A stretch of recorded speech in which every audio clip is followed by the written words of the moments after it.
Hello, this is Mike, NoStressMike.com. What I want to talk about is history, and as it applies to history repeating itself. I'll tell you,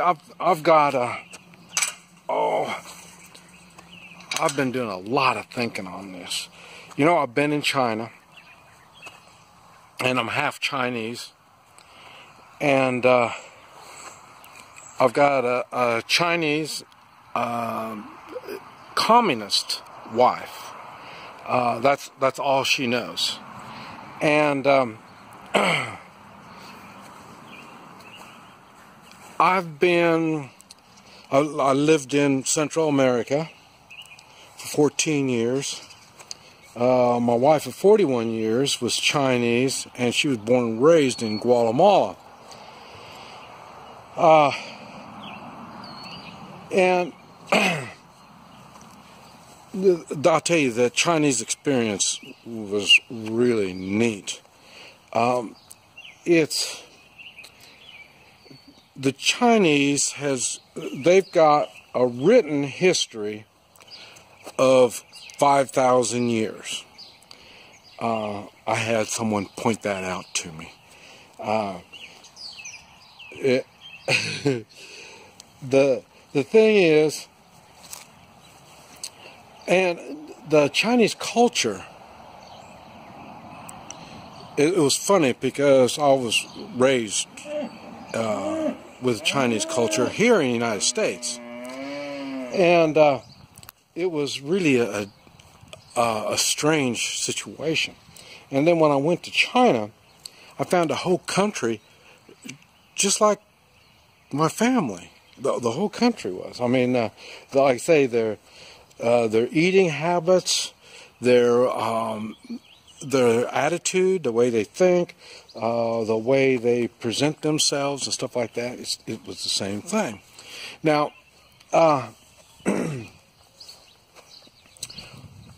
the thing is, I really do believe history repeats itself, and so I try to, you know, I'm not the smartest guy around, so I have to live it. I can't just read about it or watch a movie and just plant it in my brain. I got to go over there and get my hands dirty. So then that's when I can really understand what it's all about. And the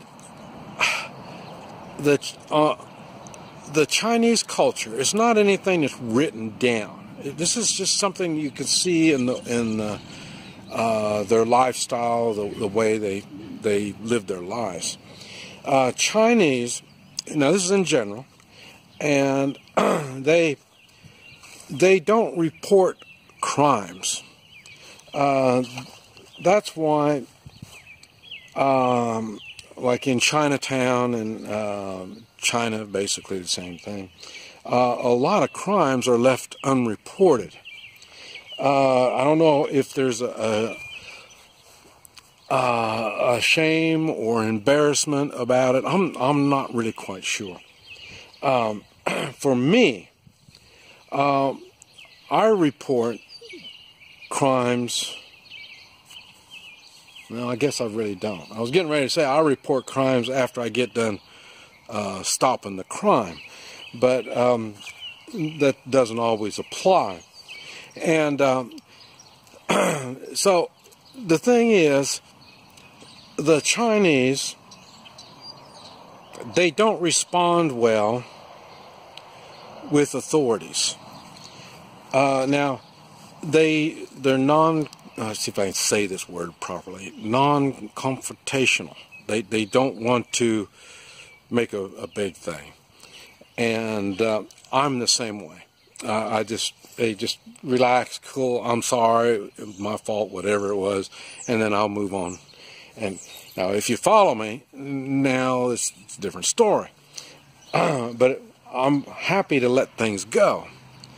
And so that's the Chinese in me, does the same thing. And the reason I'm even mentioning this is they have, like I say, 5,000 written history. I don't even know how much more for that, but they have been a civilization for a long time. And I say it like that because they have always been under someone's control.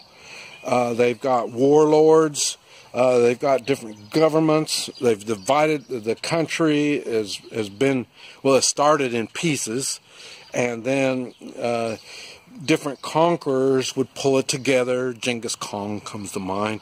But, you know, I mean, this is what I'm saying. They've got a long history of this. And so that's why they're culturally, you don't really say anything. It's kind of like being a snitch. And so they just don't do it. And now in so where I'm going with this is the United States, our history is what? Started 1492? You know what I mean? And that's not even the United States history. I mean, we're talking about the history of this part of the world, the Western Hemisphere. Oh, yes. There's the Native Americans, you know, they might have crossed the land base before the continents divided. I mean, I don't want to go into all that crap. What I am saying is there was, and then, like I say, even the Native Americans, what do you call it, the Indians down in Central America, they'd fight among themselves and stuff. You know, they've got a big old long history too. But what do they say? The conqueror writes the history.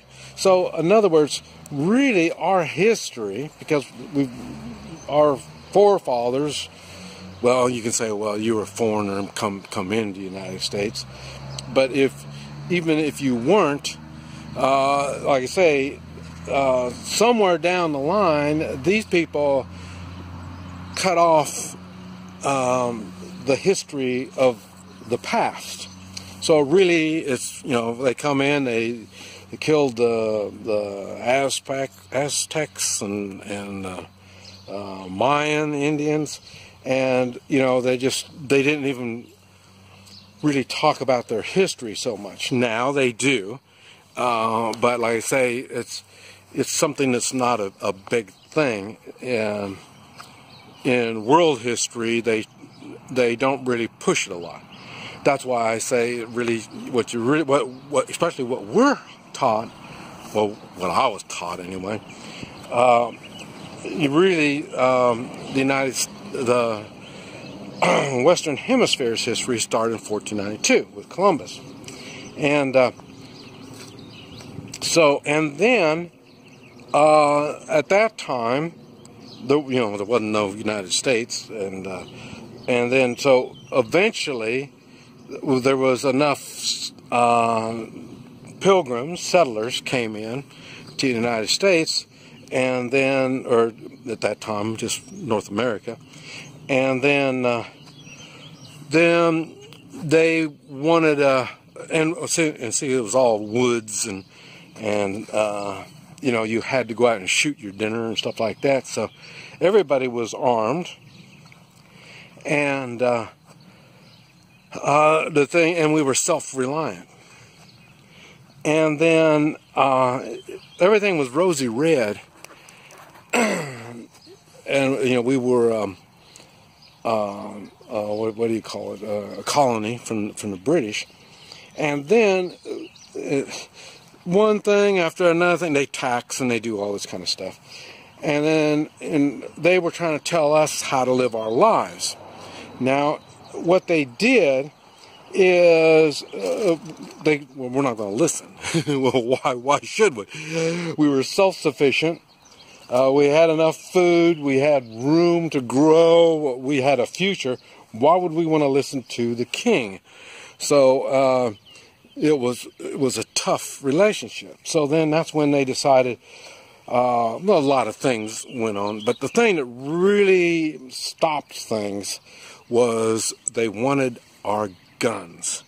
They wanted some way or another to control the guns. When they control the guns, then they can control, we couldn't get anything to eat, and they would have the troops here to protect us.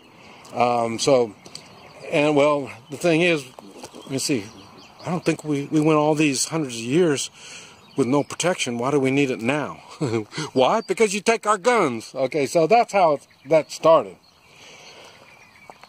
And then, so the American culture is short. And one thing, true Americans that have looked at the history of the United States and all this type of stuff, one thing we do realize, we have never been a conquered nation. We don't know what it's like to be enslaved. But then again, we don't, you put another 5,000 years on this history, I'm sure there's going to be times of enslavement. Now, is this going to be the time? This is the thing. We don't understand how that works, as the Chinese, they do. They understand it because they've gone through it so many times. America has not. And now that's the one thing that puzzles me in history. And that is all civilizations, they just change. And but one thing, all these civilizations that change, they all have one thing in common. They didn't have the resources to fight back. Now, whether fight physically or internally or whatever, resources, either weapons or the backbone, the courage, I'm just saying there's lots of things that they didn't have everything they needed. That's why they went through change. That could be in the United States. It won't be because of weapons. We've got the weapons. It won't be. But what it could be is dumbing down the civilization. Making the people so stupid that they don't understand that our culture helps us learn to fish, hunt, produce. Remember, I talked about all the countries, every place I've ever gone, people fight over the crumbs. They want a bigger piece of the pie. And the United States is the one country that is completely different. We just bake more pies, so that's how it goes. Now, I haven't been to Europe, but I would say Europe has been the same thing. It's been conquered many times over and over, different rulers. It's been divided different ways and all this. This is part of history. And so that's part of reality. I know people don't like the idea that it happens, but it does. And what did I say? It happens to the weak. The weak civilizations will always crumble. Always. I mean, that's just the way it is.